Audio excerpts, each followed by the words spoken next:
Review for the original Bioshock. I have gameplay playing in the background just so you can see what the game is like while I talk about it.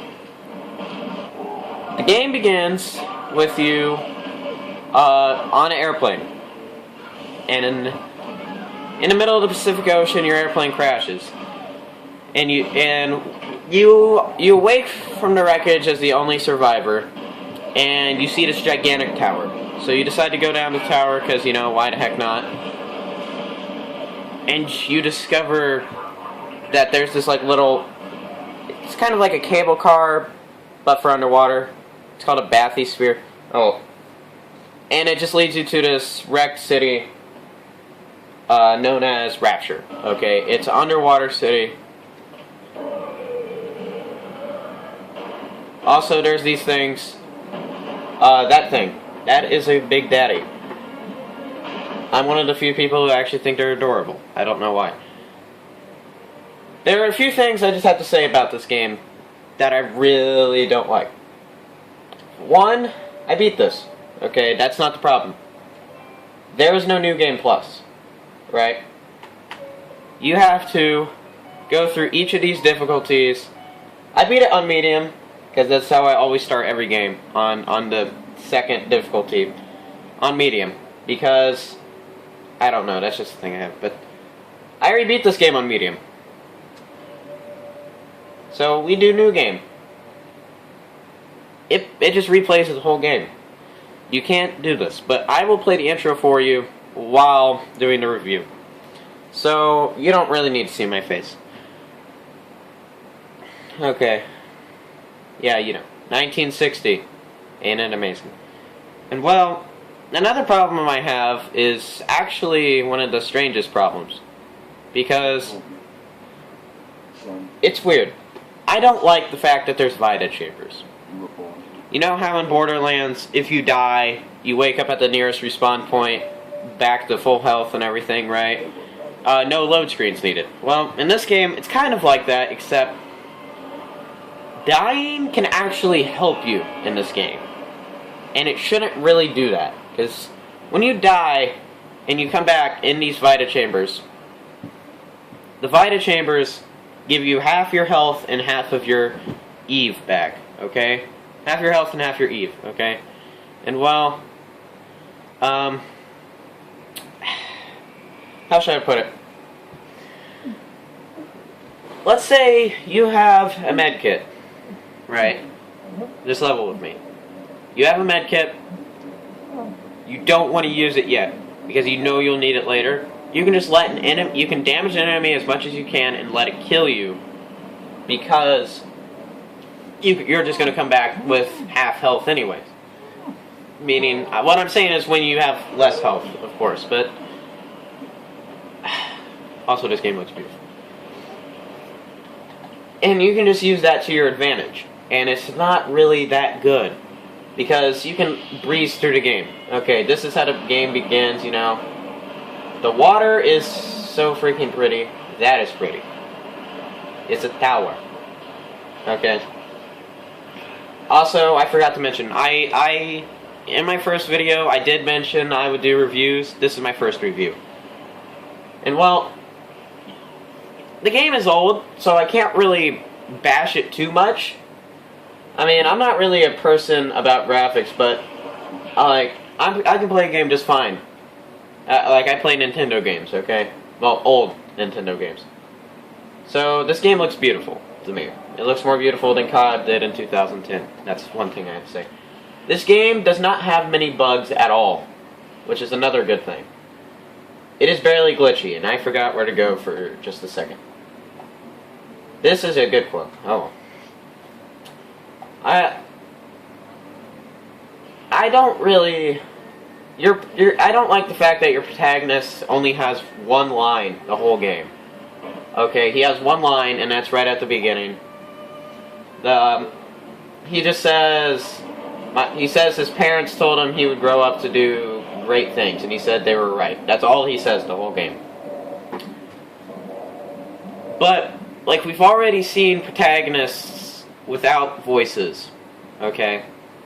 Like Link, Mario, I mean, you can argue that Mario sometimes says things, but, like, he barely says anything. Another one would be every character that you play as in the Elder Scrolls. They don't have a voice. Another thing I have to bash this game for is that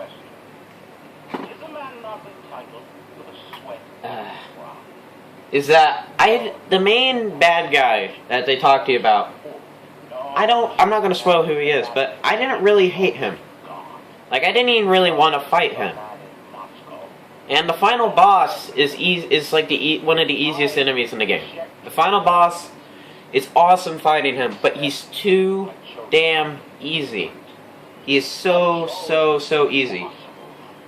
I don't know why. I mean, you could argue that once you get all your plasmids and all your upgrades, you are unstoppable. Well, I found the boss right before him harder than him, okay? I get killed faster by Big Daddies than the final boss, which is kind of dumb. But I also have to explain some things. The Big Daddies, they protect the Little Sisters. And what they do, and what the Little Sisters do is they gather this thing called Adam from the bodies of other dead residents. And the Adam is like what, when you inject yourself with a plasmid, you get Adam. You get the Adam to be able to power that, okay? And everybody has a little bit of Adam on them. And well, all these Little Sisters, they take so much Adam that it changed their entire appearance. That's why they have glowing yellow eyes, and their skin is all rotten looking. And well, the Big Daddies, they protect them while they do this, because the other people, known as splicers, after they've gone crazy, they want to take the Adam from them, okay? They want to use the Adam for their own benefits, you know, to murder other residents. But all the residents here are crazy, and they all want to kill you, because they also want your Adam. And every time you kill a Big Daddy that has a Little Sister near him, you can choose to either okay, that just saved over my old save. You know, I don't care anymore. But yeah, you can choose to harvest or save the Little Sisters. Saving them will give you 800. It will give you, I think it gives you 800 Adam. But it's also to save them. They are little girls. You can actually save them, and when you save them, they turn normal again. But you can choose to harvest them for your own benefit. Okay? You can choose to harvest them for your own benefit. In choosing to harvest them, I just played another thing. Oh. There's all these psychopath people, but when you choose to harvest the Little Sisters, it maxes out your Adam, meaning you can actually get all the upgrades if you harvest them all. But that also makes you an evil person, and the endings change depending on how many Little Sisters you save or how many you harvest. I saved every single one in the whole game, because I'm not that dickish. But the bosses in this game are also really good. Like, the way their psychopath is. This guy, Sander Cohen, he's like an artist, kind of. And he thinks of making everybody into a statue is his form of art. But then this psychopath here, Dr. Steinman, he's a plastic surgeon, but he wants to make everybody beautiful. But he can't. And, well, how should I say that pisses him off? Oh crap. Well, you know, it doesn't matter. Well, that makes him mad. He wants to make the perfect human being, kind of. But then again, he also makes Frankensteins. That's why all these people they have messed up faces. But Bioshock's ending, it really differs, because there's two endings. And depending on which ending you get, depends on how much you like that ending. Okay? If you like the evil ending, well, you're evil in real life. I'm kidding. But I don't want to spoil anything. But the plasmids are so freaking cool. Plasmids are awesome. Okay? Plasmids are epic. They are so awesome. I will show you plasmids. Weapons also vary too. There are 6 weapons in total, like this wrench here. The most basic of all weapons, but it is your friend. Because you can break that. That is the only item you can break. Also, the enemies are varied. Very varied too. There are many types of splicers. These are your basic splicers. The thuggish splicers. Okay? The thuggish splicers are splicers that technically try to kill you with melee weapons. Then there is the meat and bones of the gameplay. Plasmids. The first plasmid you get is Electrobolt, which is pretty self-explanatory. You get to shoot people with electricity, but they change your body entirely.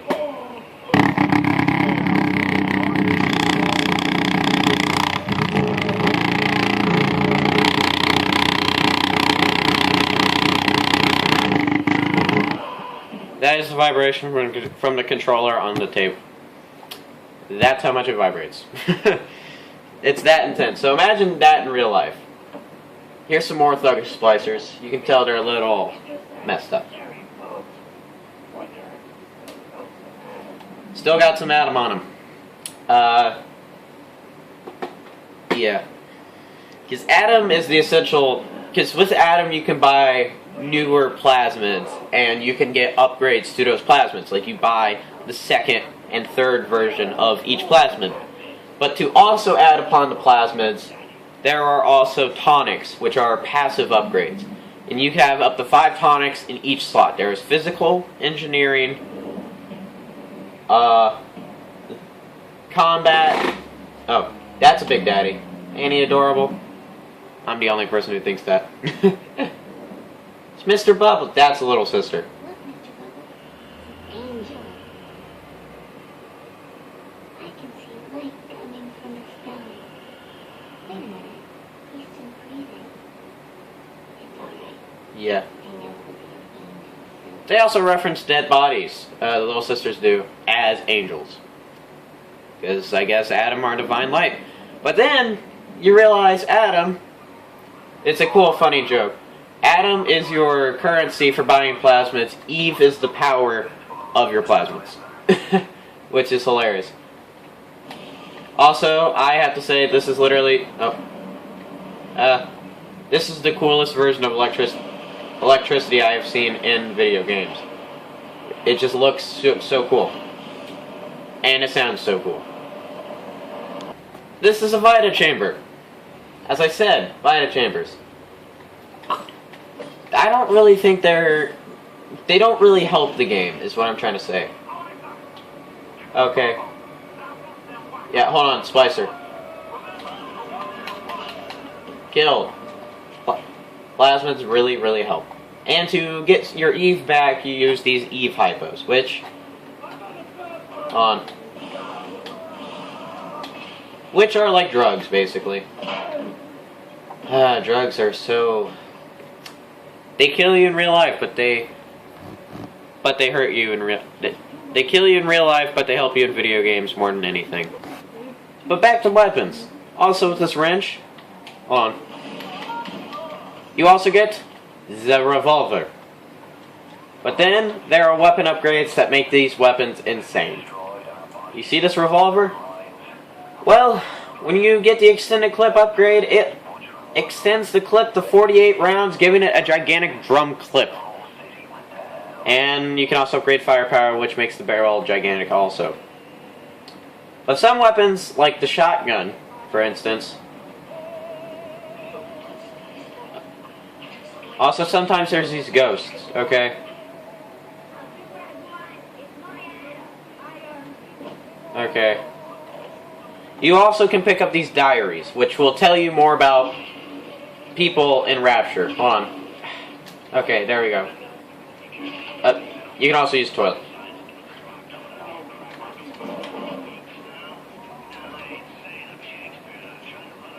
Yeah. Well, these diaries will tell you more about how life was in Rapture, okay? Like how things started going to hell before it happened. And we're going to show you a Big Daddy in action. This, yeah, as we explained, little sister, right? Big Daddies will kick your freaking ass. And excuse my language, but they will. Okay, it doesn't matter how MLG you are or whatnot, they will kill you over and over.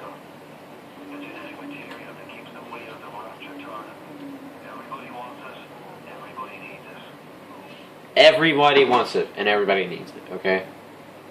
So he's checking for the Big Daddy.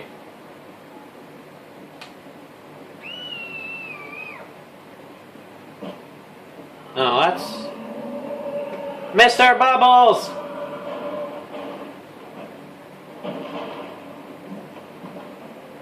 Yeah, they're terrifying.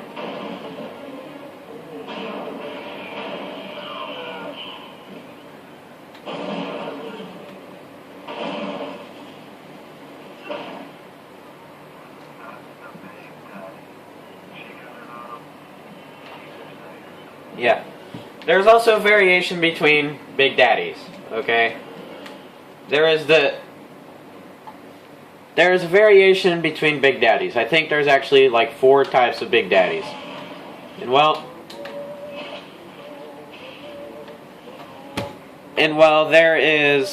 never mind. There are 2 types of Big Daddies. The one we saw is called the Bouncer Big Daddy. These are lead head splicers. Shouldn't mess with me. Still. But then there is the Rosy Big Daddy. I know the name kind of sounds dumb and girly. No offense to ladies, though. But the Rosy is one that has a freaking rivet gun that will kill you from a long range, and you do not stand a chance.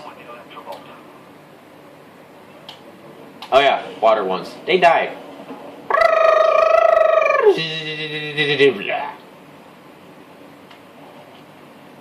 Yeah. This is your weapon wheel, and you also have a plasmid wheel, which you can't access yet. But what is really interesting about all the plasmids is they change the way your hand is. You always use your left hand for plasmids. Well, as you can see, look, it outlines your veins, like the veins in your hand. Like, that goes through the back of your hand, while with the fire one, Incinerate goes through the front of your hand. Like, you can see it on your wrist, going through the veins on your wrist. Okay? While the one that I love the most, which is the Freeze, right? Oh yeah, which is Freeze. Okay, and the Freeze one, what it does is, it's really cool. What it does is it puts spikes through your hand, and then your hand freezes over the spikes, which is really freaking cool. You can also send the Hornets on people, which of course will cover your entire hand in bee stings.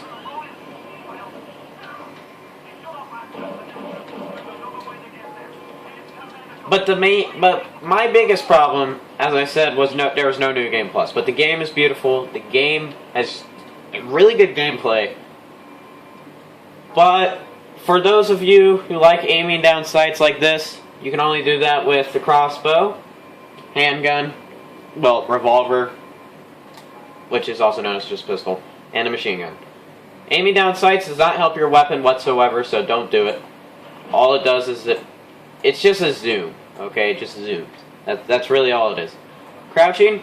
A problem I have with crouching is your head bobs all crazy like this. Look. Okay. You see? I mean, it's not that big of a deal, but it's just annoying. Yeah, that guy. But you also can find the first Big Daddy that you find. The first dead Big Daddy is one of the older models. Okay, you know the diving suit ghost from Scooby-Doo. That's really what it looks like, except it has like a. It doesn't have this. It doesn't have the dome head. It has like a. It's more like it goes down, kind of like a Balcalva. which is just like a ski mask, okay? It's kind of like that, except diving suit style. But that's the type of Big Daddy you are in Bioshock 2, okay? I'm not gonna get out. They can't break the glass. Oh well. That's the kind of Big Daddy you are in Bioshock 2. Because in Bioshock 2, you play as an older version of the Big Daddy, so you're not as powerful, okay? You're not scary. And well, I have reasons to believe that that dead one you see is the one at the beginning of Bioshock that you play as in Bioshock 2. Because at the beginning of Bioshock 2, this lady is able to get you to shoot yourself in the head, and you are on the ground in a coma for 10 years. So, what do I think of Bioshock 1? Well, the ending is good or bad, depending on what you think of it. Because the bad ending makes you feel like crap. The good ending is actually, how should I say, in this desolate area, you actually find something beautiful in this game that isn't water or plasmids. Like something that is actually beautiful in more of a hypothetical sense. I give Bioshock 1 an 8 out of 10. An 8 out of 10. Because while it's nearly a perfect game, they had many companies work on this, but there are things that I don't like about it. Plus, even though you have like all the upgrades for damage resistance, you also will die easily from a normal thuggish splicer. But the enemies are varied, which is good. The enemies are very varied. The splicers are super varied. You have a leadhead splicer, which is the gun splicer, the thuggish splicer, melee, and then there's just this one splicer that made no sense to me at first. It's called the Houdini splicer because it can teleport. And you know how Houdini was famous for being able to get out of everything, right? Being able to unshackle himself from like a bunch of chains while he was drowning. Another thing I don't like in this game is hacking. You can't hack right at the beginning, but hacking, it was better done in Bioshock 2, but what it is you try to make a path from point A to point B, depending on where it is, before this liquid can get through. And what you need to do is you need to uncover all the tiles and see which pipe you need to use to get it through each area. Vending machines are almost nearly impossible to hack unless you have an auto hack thing. But with the Circus of Value, it's called that because it's random. Okay, you see all this? You see how pistol rounds are 25? You might find it for $3 each in a different one. Or in another one, you might not even find it. Okay? Like these bucks, I found them for $4 each. And they always come in a packet of 6. And yes, these are shotgun rounds. These have been like 2. A med kit for 100. Okay? This game still gets an 8 out of 10. But all vending machines are a Circus of Value, basically. Because even the other ones that give you ammo are completely different each time. I mean, it's kind of cool to keep you random, but not really. But I've been taking this on too long. 8 out of 10, Bioshock 1. I give it the approval for you to go out and buy it. I got it for like $12, very cheap. Heck, you can even get Bioshock Infinite for $12 cheap, but then again, everybody's played it. Except for me. I feel left out. So, I keep pressing the middle button. So, we shoot Mr. Steinman in the face. I already told you about him. Also, the game has ragdoll physics. But the game is really good. Voice acting is great. I say it's an 8 out of 10. And I say one more thing. Thank you for watching this review. I will give you another plasma to the face.